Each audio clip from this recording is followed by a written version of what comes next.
Mas enfim, vamos começar com o tema, que é a última live eu também comecei com esse tema, que é o Bétega. Apesar de todas as coisas interessantes que a gente tem a dizer, tem certas coisas desinteressantes que a gente precisa responder, precisa falar. Na live que eu fiz sexta-feira foi interessante porque depois dela algumas pessoas vieram a falar comigo justamente sobre o comentário que eu fiz e as pessoas corroboraram aquilo que eu falei, algumas pessoas da militância vieram falar isso. Teve gente que veio me dizer que é preciso ter cuidado com possíveis oportunistas que venham, por que isso acontece e tal. Algumas pessoas pareciam ali, nos comentários que fizeram comigo, em dúvida se a gente tem os critérios certos para impedir que novos oportunistas apareçam na estrutura do MBL. E eu devo dizer a vocês que isso, minha gente, é uma coisa que não dá para evitar, entendeu? É impossível evitar a presença de oportunistas, por mais que a gente busque meios de contornar isso, por mais que a gente crie uma estrutura toda para contornar isso. Na live de sexta-feira eu falei bastante sobre como a Academia MBL foi criada, por que ela foi criada em 2020, qual era o sentido daquilo que a gente estava fazendo ali, e a criação dessa academia, que está aí até hoje, serviu em parte para dirimir a grande quantidade de oportunistas que nós temos a tendência de atrair e que todos, na realidade, todos os movimentos políticos, qualquer que seja a sua natureza, qualquer que seja a sua ideologia, tem a tendência a atrair. Isso é algo inevitável. Isso é inevitável porque a política é o campo aonde o senso de oportunidade, aonde as maiores picaretagens, aonde as maiores injustiças se cometem, né? É inevitável que seja assim. Essa é da essência da política. Por quê? Porque é uma área em que você está lidando com o poder. Você está lidando com poder, você está lidando com grana, você está lidando com exposição, e está lidando com muita pressão, está lidando com muitas tentações que são oferecidas a todos os lados para que você pegue essas tentações. Em particular, eu acho que o caso do Bétega não é que ele seja uma pessoa extremamente desonesta, né, ou sei lá, entrou aí na política para roubar ou para fazer qualquer coisa do tipo. Não acho que seja esse o caso. Mas existe uma tentação que acomete todos os porta-vozes de direita, sejam eles do MBL, sejam eles de outros lugares, que é a tentação do like fácil, a tentação de estar no campo majoritário, aquele campo que assegura que você vai ter grandes vitórias e não vai ter nenhuma derrota e não vai ter nenhuma perda. Sem dúvida nenhuma, esse não é o campo do MBL ainda, nós não somos a força majoritária da direita, então todo mundo que está conosco, seja porta-voz, seja militante, está pela causa. E se não tiver muito pela causa, se não tiver muito afiançado pela causa, é impossível permanecer com a gente. Porque do ponto de vista das vantagens objetivas, o bolsonarismo oferece muito mais vantagem. Por exemplo, a gente pega um cara como o Arthur. O Arthur é um dos maiores youtubers de política, vocês sabem disso. É um cara que tem um canal aí de mais de 2 milhões de seguidores, um cara muito conhecido nas redes, mas todos nós temos certeza, e o próprio Arthur sabe disso, e ele fala eventualmente sobre isso, que se ele migrasse para o bolsonarismo, se ele traísse a causa dele, as suas convicções, e abandonasse o seu grupo de amigos e fosse migrar para o bolsonarismo, ele teria, assim, um tamanho 10 vezes maior. Ele ia crescer muito o canal dele, ele ia conseguir muita coisa somente de ir para o campo bolsonarista, porque é assim que funciona. Então, quando os caras vão para o campo bolsonarista, eles são acolhidos ali. Então, estar com a gente é sacrifício. E eu acho que vai permanecer sacrifício ainda durante muito tempo. Eu posso aqui até fazer uma previsão de quando eu acho que não vai começar a ser mais tão sacrifício. Eu acho que isso vai durar, sabe quanto tempo, Ana? Mais ou menos, vamos fazer os cálculos aqui, uns 5 anos. Eu acho que em cerca de 5 a 6 anos, estar no MBL será muito menos sacrificante. Por várias razões, várias razões. A primeira delas é que até lá eu acho que a gente vai ter um partido mais bem estruturado, significa que a gente vai ter grana, o que vai ajudar muito a você fazer as campanhas com grana, com dinheiro, enfim, com estrutura, que foram campanhas, as campanhas que teve nessa última eleição tiveram estrutura, mas não tiveram estrutura nossa. E a segunda coisa é que eu acho que em 5, 6 anos o bolsonarismo terá morrido, minha opinião. Amém. minha opinião, sinceramente, guardem essa previsão, que dá até hoje. Hoje é dia 12? 12 de maio de 2025. Guardem essa previsão. Eu acho que lá para 2030 e 2031, 2032, o bolsonarismo não vai mais existir. Aí alguém pode fazer a pergunta, mas por que você acha que o bolsonarismo não vai existir neste tempo? Por que ele não desaparece em um ano, ou por que ele não levaria 20 anos para desaparecer? Porque você acha que seria mais ou menos 5 ou 6 anos para o bolsonarismo desaparecer? Eu acho que seria 5 ou 6 anos para o bolsonarismo desaparecer por um seguinte fato. Eu acredito que o bolsonarismo em si vai ser substituído por uma outra figura da direita. Eu não vejo a menor chance de um cara como o Eduardo Bolsonaro, muito menos o Flávio Bolsonaro, que tem o histórico que tem, conseguir unificar a direita em torno de si. Não vejo a Michelle fazendo isso. Então eu acho que, para mim, assim, se não for o Jair e nada há que me indique que os direitos políticos do Jair serão devolvidos, eu não acho que eles vão ser devolvidos, isso seria um cavalo de pau muito grande com tudo que o sistema político fez justamente para impedir o Jair de voltar às eleições. Então, como eu não acho que ele vai ter esses direitos políticos, e eu não acho que ninguém da família dele tem força para herdar isso, eu acho que a ideia do bolsonarismo ela vai se diluir. Se diluir de que maneira? As características que a gente conhece do bolsonarismo vão todas desaparecer? Não. Elas vão permanecer. Essa galera que está em torno do bolsonarismo, o Nicolas, Malafaia, outros evangélicos, um monte de coach aí que é bolsonarista, os youtubers grandes do bolsonarismo, todos esses caras vão permanecer, eles não vão sumir, os governadores que se elegeram com o voto de Bolsonaro não vão desaparecer também, mas eu acho que haverá um traslado, digamos assim, uma mudança de centro da família Bolsonaro em si para outras figuras políticas. Isso eu acho que vai acontecer já nessa eleição de 2026. Em 2026 a gente já vai ver isso. E eu acho que em 2026 o candidato de direita da majoritária vai ser outro. Vai ser um cara com a anuência do Bolsonaro, com a mãozinha na cabeça do Bolsonaro, tudo mais, mas será outra pessoa. Não será uma pessoa do clã Bolsonaro. Em minha opinião, vai ser o Tarcísio. Eu acho que será o Tarcísio. Eu vejo tudo para ser o Tarcísio, sinceramente. A gente sabe que os partidos políticos querem uma figura como Tarcísio, querem uma figura assim de centro, mais equilibrada, que não seja, enfim, um cara louco, cheio, dado a roubos expressivos, a falar muita merda, como era o Bolsonaro, a ficar também puxando a corda das instituições. O centro político brasileiro não quer isso. Isso desgastou demais o processo de manutenção da democracia brasileira durante o período Bolsonaro, então eles não querem isso. Ao mesmo tempo, a gente entende que o governo Lula não está bem, a esquerda tem dificuldade de renovação. Eu não sei se o Lula vai para uma reeleição. Se ele for, ele vai muito velho e muito ferido politicamente falando, porque as coisas não estão bem. Agora a gente está comentando mesmo, comentei na última live do escândalo do INSS. É um escândalo que está indo fora do radar, né, meio subterrâneo, aí, não tem muita gente que está falando, mas o escândalo está aí, cara. E quando o escândalo está aí, as coisas começam a ser utilizadas, e são utilizadas em campanha.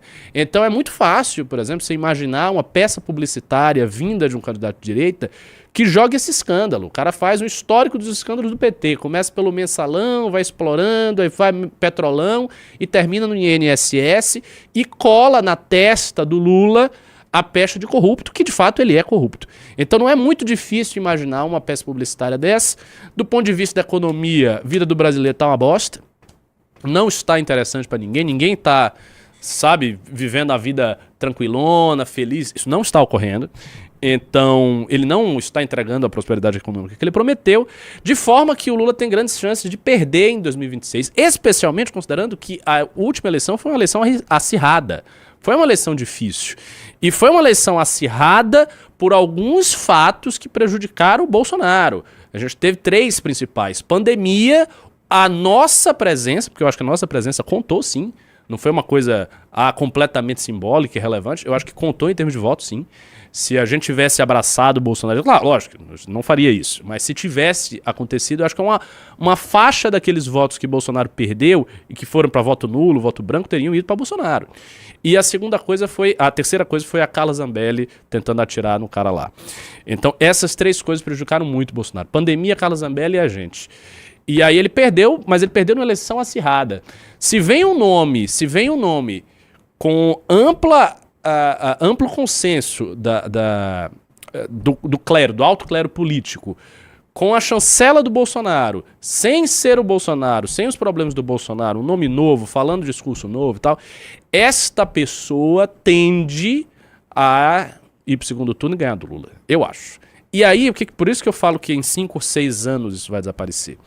No início de um governo, ninguém fique muito animado. Imagine o seguinte, vamos fazer um exercício de especulação. Vocês estão aí, vocês são pessoas muito inteligentes, né? Vocês conseguem fazer exercício de especulação comigo. Vamos fazer um exercício de especulação. Imagine que você é o presidente, você é o Tarcísio, e aí você ganhou com a anuência do Bolsonaro. E o Bolsonaro é o principal detentor do capital simbólico do seu campo político, é o Bolsonaro. No início do governo, você vai estar muito próximo dele. Você não vai conseguir se descolar nem que você queira. Então você não vai se descolar. As primeiras medidas do Tarcísio, em termos políticos, vão ser medidas que dizem respeito à anistia. Ele vai dar anistia, talvez dê perdão presidencial, ele vai, digamos assim, fazer o pacote do bom bolsonarista. Só que ao longo do governo, caso ele faça um governo minimamente bom, e se é uma figura como o Tarcísio, é possível que ele faça um governo minimamente bom, porque ele não é um imbecil. Então ele consegue gerir as coisas. Se ele faz um governo minimamente bom, o que acontece automaticamente com o capital político simbólico que você herdou de um líder anterior? Esse capital começa a ser transferido para você. É assim que funciona. É óbvio. Agora você é o presidente. Agora todo o holofote está em você. Agora não é mais Bolsonaro a única opção. Ah, votei nele porque era só ele que tinha. Não. Agora você votou em outra pessoa, essa outra pessoa está fazendo um bom governo e essa pessoa está captando este capital simbólico para si. E veja, esse processo que eu estou descrevendo aqui não é um processo de ruptura. Ruptura é o que a gente fez. Nós rompemos com Bolsonaro em 2019, então a gente cortou, a gente passou uma faca com força ali e dissemos, isso aqui não é a gente, nós temos este caminho e o nosso caminho é muito diferente do caminho desse cara. Foi uma decisão política e uma decisão muito, muito, muito custosa, porque a gente poderia ter feito como os parlamentares do Novo fizeram, como o Tarcísio faz, como todo mundo faz, que é basicamente não fazer essa ruptura, ficar ali, né, correndo por fora, em torno do cara, passar vários anos e tentar capturar o capital simbólico político para si. Se vem um governo que faz esta captura, se é um Tarcísio, se você é um Tarcísio, você começa a ser investido desta aura do capital simbólico político que era do Bolsonaro, esse capital vira seu, aí você começa a conversar, abrir frentes de diálogo com todo mundo. A relação que nós temos, por exemplo, com o Tarcísio não é nem um pouco parecida com a relação que a gente tem com o Bolsonaro. A com o Bolsonaro é de hostilidade desabrida, com o Tarcísio não é. Era uma relação de diálogo. O Guto foi vice-líder dele na Lesp, então é muito diferente. E aí essas relações começam a abrir e isso vai passando. E aí o que eu digo que o bolsonarismo ele morre com isso? Alguns elementos que estão inerentes ao formato do que é o bolsonarismo começam a morrer. O primeiro desses elementos que vai morrer já de cara, porque tá morrendo, é essa ideia de que nós estamos na ditadura judicial, que nós temos que dar o contragolpe, como disse o Superman no debate dele com o Brigadeiro, que essa coisa da parada militar, do 7 de setembro, todo mundo com roupa camuflada, esse apelo aí ao exército, salve-nos, SOS e tal, isso começa a morrer. Um cara como Tarcísio ou outro que esteja no lugar dele, não vai governar com o exército, colocando todo o exército para governar como fez Bolsonaro. Bolsonaro tinha mais militares no governo do que a junta militar da época da ditadura. Ele não vai fazer isso. Ele vai colocar figuras técnicas que ele conhecia na época do ITA, vai colocar muito político de centro, políticos que estão apoiando ele. Então uma coalizão que ele faça de centro-direita vai ter um monte de político ali. E aí há um certo risco, porque pode pintar escândalo de corrupção, essa é real, porque a gente sabe que essa galera gosta de roubar, não o Tarcísio em si, mas, enfim, a corriola da política de centro brasileira, a gente sabe disso. Mas ele vai colocar essas pessoas, esse discurso de ditadura ele morre completamente, segue um discurso liberal, tecnocrático, tal, que já é o dele e que é o da direita brasileira. Isto não vai morrer, isso eu acho que vai prosseguir, mas toda a onda, vamos mudar tudo, nova era, bababá, isso some. E aí volta um pouco da velha distinção PT-PSDB, não mais PT-PSDB, obviamente, agora PT e centro político reconfigurado. E é isso, e com isso o bolsonarismo vai morrendo. Tendo em vista isso aí, tem dois cenários que podem acontecer. Um cenário é todos esses oportunistas que vocês conhecem começarem a migrar para ficar puxando o saco do Tarcísio. Porque eu acho que isso terá um sentido muito, muito, muito diferente do que foi com o Bolsonaro. Muito diferente do que foi com o Bolsonaro. Então não vai ser só substituição e a mesma coisa. Não, vai ser diferente. Por que é diferente? Porque Bolsonaro, ele era um líder popular carismático. Um cara que venha no lugar dele não será um líder popular carismático tal como ele foi. Não vai ser. É tipo, sabe o que é? Fazer uma comparação com os Estados Unidos. É como se você substituísse como se você substituísse o Trump pelo Ron DeSantis. Imagina que não fosse mais o Trump, fosse o Ron DeSantis. Ou até o J.D. Vance, que é o vice. Imagina que não fosse o Trump. O Trump sai e agora é o J.D. Vance. É muito diferente o J.D. Vance. É muito diferente o Ron DeSantis. O tanto de apelo, de combustível que esses caras têm para inflamar o meio virtual é menor. É bem menor. Então todos esses influenciadores, todos esses políticos da direita, eles vão falar do Tarcísio, tudo mais, vão falar do Tarcísio, vão falar da direita, beleza. Mas algo da energia do que foi a figura carismática do Bolsonaro vai ter se perdido. E, portanto, a tendência nessa perda de energia é que o próprio discurso desses influenciadores todos comece a ganhar uma certa água morna, entendeu? Vai diminuindo de intensidade. Diminuindo da intensidade das brigas que hoje são o motivo principal para esses caras fazerem vídeos. Você pega um Superman, esses caras eles vivem falando da briga, da anistia, do STF, isso vai passar, isso vai passar. Então, isso passando, a posição do MBL também muda. Por quê? Porque um cara como o Tarcísio ou qualquer outro, que seja presidente, esse cara, antes de tudo, ele quer jogar o jogo político. Ele não é como o Bolsonaro, que era uma topeira e um cara também inclinado a destruir todas as opções, a mandar um cala-boca nas opções da direita que não são ele próprio.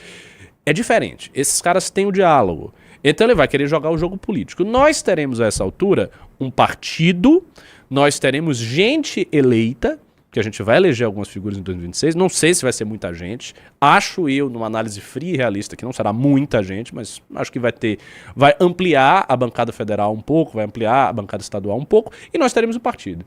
Então, de qualquer maneira, nesse jogo político a gente vai ser alguém. Hoje, a gente tem uma posição que é muito pouco formal no jogo político. Ah, beleza, nós somos o MBL, é um movimento que faz lives, que tem milhões de seguidores nas redes sociais. Tá, ok, mas tem partido? Não, não tem partido. Ah, mas os parlamentares de vocês são de vocês ou são do partido? Isso que pra gente, por exemplo, é algo óbvio. Ah, os nossos parlamentares são nossos. Pra esses caras todos de partido, eles não veem assim. Eles veem a Amanda como sendo deles, a Guto como sendo deles, os outros como sendo deles.